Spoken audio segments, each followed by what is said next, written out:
Sejam bem-vindos. Hoje estaremos começando os 10 temas essenciais de biologia, começando com a origem da vida, Lamarck e Darwin. Então, a primeira pergunta que a gente faz é como apareceu a vida? Muito se tem debatido durante o tempo, mas o primeiro a formular exatamente alguma hipótese foi Aristóteles, que dizia que a vida poderia aparecer subitamente na matéria não viva, sendo que teria que existir um princípio ativo. Mas, no século XVII, Reid provou experimentalmente que a vida só poderia se originar de vida pré-existente. Esse experimento está aí do lado e ele consiste no quê? O frasco 1 seria o controle, ou seja, o pote fechado. Aí ele chegou à conclusão que quando o pote estava aberto, na carne surgiam larvas.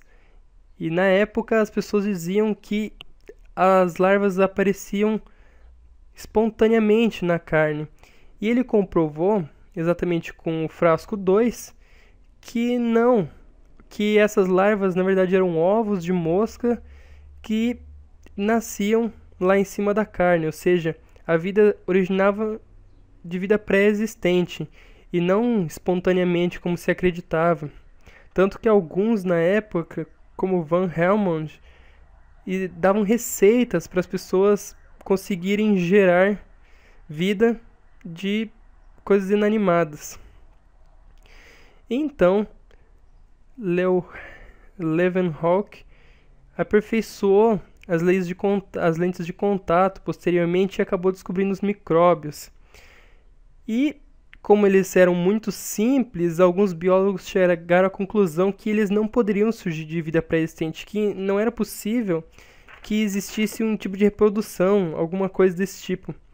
Mas depois de muitas experiências, muitas tentativas de quebrar essa teoria, apenas por volta de 1860, Pasteur conseguiu derrubar de vez a teoria da geração espontânea.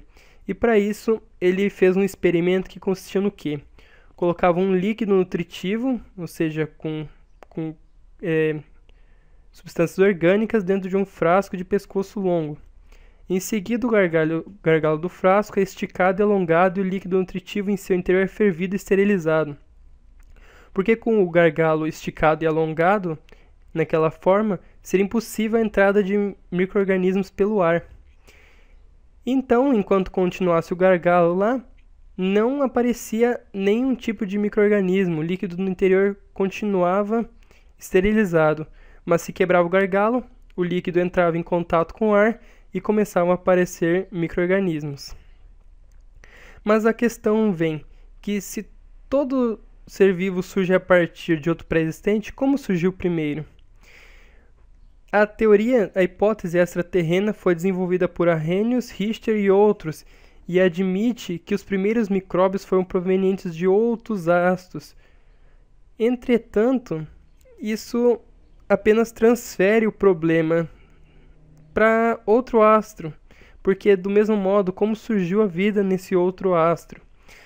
Então, existem outras hipóteses, como a hipótese heterotrófica, que supõe que a forma mais primitiva de vida se desenvolveu num ambiente quimicamente complexo e apresentaria um metabolismo simples. Isso também foi feito através de um experimento de Harold Urey e Stanley Miller. O que eles fizeram? Eles suporam que a atmosfera terrestre era composta por algumas coisas como metano, amônia, água e hidrogênio. E como existia muito vapor d'água pela temperatura da Terra, tinha muitas descargas elétricas. E então, com esse experimento, eles chegaram a uma solução de compostos orgânicos que se formaram a partir desses 4 substâncias primordiais. Então, depois de vários experimentos, eles chegaram à conclusão que nesse solução de compostos orgânicos começaram a se formar coacervados. O que eles eram? Eram aglomerados de proteínas que, devido à energia cinética, podiam se movimentar e, portanto, difundir-se nesse mar primitivo. Elas têm um metabolismo muito simples e absorviam partículas do meio e catalisavam reações.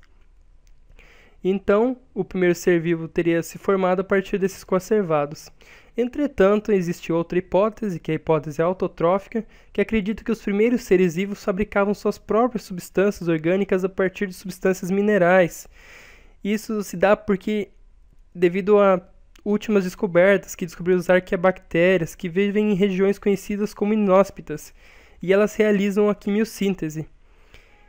E também, posteriormente, estudos comprovaram que a capacidade de dividir quimicamente a água produzindo oxigênio ocorreu em sulfobactérias, bactérias muito antigas, e que, com a liberação desse oxigênio, que começou o metabolismo aeróbio.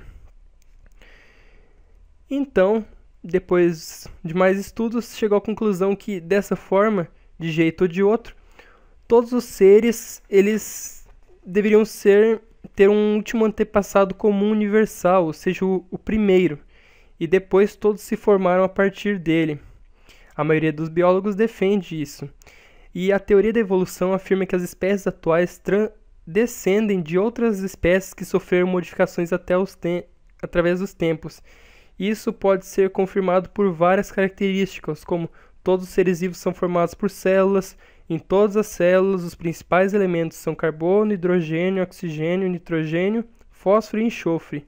As principais macromoléculas são proteínas, carboidratos, lipídios e ácidos nucleicos. As reações metabólicas acontecem no interior das células e são catalisadas por enzimas. Todas as células são envolvidas por uma membrana lipoproteica. As informações genéticas estão contidas no DNA. E todas as proteínas são sintetizadas nos ribossomos. Isso se repete em todos os seres vivos atualmente. E também isso pode ser confirmado por anatomia comparada, embriologia comparada, bioquímica e através dos fósseis. Primeiro a gente vai dar uma olhada na anatomia comparada. O que é a principal coisa que aponta a existência de um ancestral comum é a anatomia comparada, a homologia entre órgãos de animais de espécies diferentes. Mesma origem embrionária e estrutura semelhante, podendo ou não ter a mesma função. Ou seja, a asa do morcego tem a mesma origem da asa de ave, que tem a mesma... elas têm a mesma origem. Já também se fala em analogia, que não entra na parte da evolução falando de um ancestral comum, mas que a gente vai falar mais pra frente. E a embriologia comparada, que consiste que animais de espécies diferentes são muito semelhantes quando na fase embrionária. Ali do lado podemos ver que tartaruga, galinho, porco e homem, que são espécies diferentes, são parecidos durante a fase embrionária. Agora, vamos para a parte da evolução. A evolução, segundo Lamarck, grandes alterações no meio provocariam uma necessidade de mudança de hábitos nas espécies. E esse pensamento, aliado com a observação da natureza, levou ele a formar duas hipóteses. A primeira, lei do uso e desuso. Quanto mais uma parte ou órgão do corpo é usada, mais ela se desenvolve. Quanto menos usada, atrofia e pode desaparecer. Do lado ali a gente pode ver o caso das girafas, que foi um exemplo muito utilizado por ele. As girafas, como eram obrigadas a comer coisas em árvores, ou seja, altas, forçavam o pescoço para conseguir comer. Conforme eles iam forçando o pescoço foi crescendo, e a segunda lei, que é a lei da herança dos caracteres adquiridos, que qualquer animal poderia transmitir aos seus descendentes as características desenvolvidas ou perdidas. Ou seja, no começo, as girafas, conforme foram aumentando o pescoço, foram passando isso para os descendentes. Entretanto, parte disso é verdade, porque, por exemplo, atletas, quanto mais correm, usam seus músculos, fazem força, mais o músculo cresce, mais ele se desenvolve. Entretanto, não podem ser passados de gerações para gerações, porque essa alteração não ocorre nas células germinativas, ou seja, ocorre, por exemplo, o braço se desenvolve, mas é o braço que se desenvolve, não o DNA. É uma alteração fenotípica, não genotípica.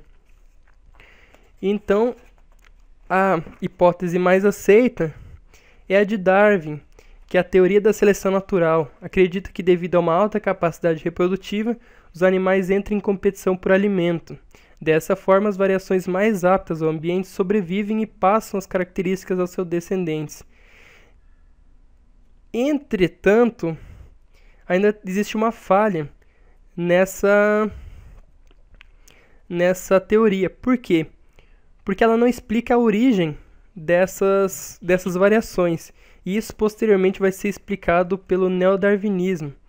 Aqui temos uma imagem que é um exemplo da seleção natural, que é o melanismo industrial, muito utilizado em exercícios de vestibulares. E antes da industrialização na Inglaterra, existiam muitas mariposas claras, que são as da direita. Entretanto, algumas vezes apareciam mutantes escuras, que são as da esquerda, que apesar de serem mais robustas, eram eliminadas pelos predadores por serem muito visíveis nas árvores mais claras. Mas depois da industrialização do século XIX, os mutantes escuros passaram a ficar escondidos por causa da fuligem que pegava nas árvores, nas construções, e as brancas começaram a ficar mais visíveis. Com o tempo, elas começaram a ser eliminadas mais fáceis. Então, a seleção natural, que eram os pássaros, acabaram por selecionando o mais apto, que no fim foi o preto. Mas no fim, a pergunta é: qual a fonte das variações? Segundo o neodarwinismo, a mutação e a recombinação gênica são a fonte das variações.